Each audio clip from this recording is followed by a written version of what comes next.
I'm really pleased to cover this session, but before I actually introduce my panelists in this session, I'm going to do a bit of a rant about data. When I went to business school many years ago, one of the key things that you get taught at business school is what doesn't get measured doesn't get managed. So if you do not measure something, it never gets managed.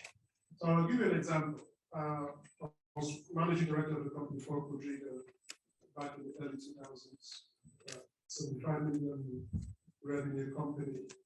And when I looked at my CTO's recruitment budget, I realized that the recruitment budget was massive. It was £200,000 at that particular time, which is a lot of money. And then it turns out that the reason it was that high was because he was hiring all these engineers for £50,000–60,000 here in Chiswick, in London, very expensive part of the world. The recruitment agency gets 15%, so 15% of 60,000 is a good between £5,000 to £10,000 already. And then these guys come in, spend 3 months, they go, and then I spend another £5,000 to £7,000, £50,000 again recruiting somebody. So why did I give that example? The first thing I did was I measured how long my engineers were actually spending time with me and what I needed to do to retain them, not for an average of. So first of all, I did an average, and I saw that some of those key engineers would just cycle in because these guys would have so many jobs between 3 to 7 months. And I said, I want this ratio, this number to go, this average should go from 3 to 7 months to 18 months. And I brought in the CTO and the HR director, and I said, look, I don't care what we do, we'll get to fix this, because if not, you're not going to continue to have this. And guess what? Because we started measuring it within 18 months, that number did not only hit 18 months, that average started going up to 20 or 25. Just because we started measuring it.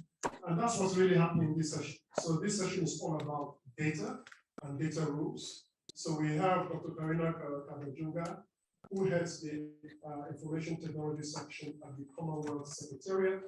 For those of you who are based in London, she's in one of the poshest parts of London in Pall Mall. So I think she may not like being here in this part of town. She doesn't. Pall Mall is around St. James, etc. So fantastic part of London. And she has this unique blend of strategic planning, business, and cultural transformation leadership. I've just been chatting with her before this session, before our current role leading ICT at the Commonwealth Secretariat.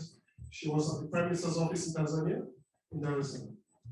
And then on the line, I hope Chris, you're there. On the line, we've got Chris Tenga. Can you just confirm that Chris is there from the? Yeah, he's online.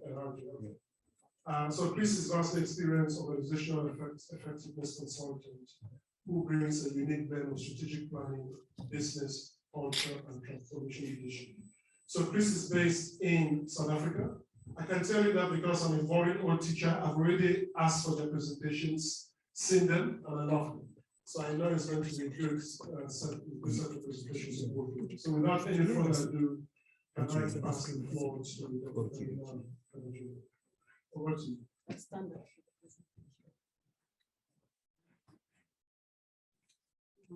She styles herself like me as a data enthusiast, which I'm very pleased to do.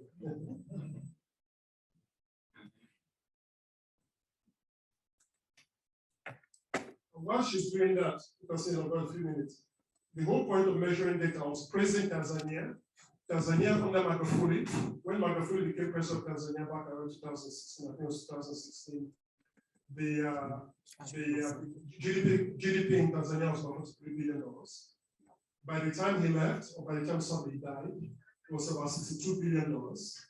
So that's because it grew at 6% for all of the 6 years. And that took Tanzania into a middle income country, because $63 billion divided by 62 million population made Tanzania a $1,000 per person GDP per capita. And so that puts Tanzania inside as part of the middle income country on the food. So that's another example of data, madam. Over to you.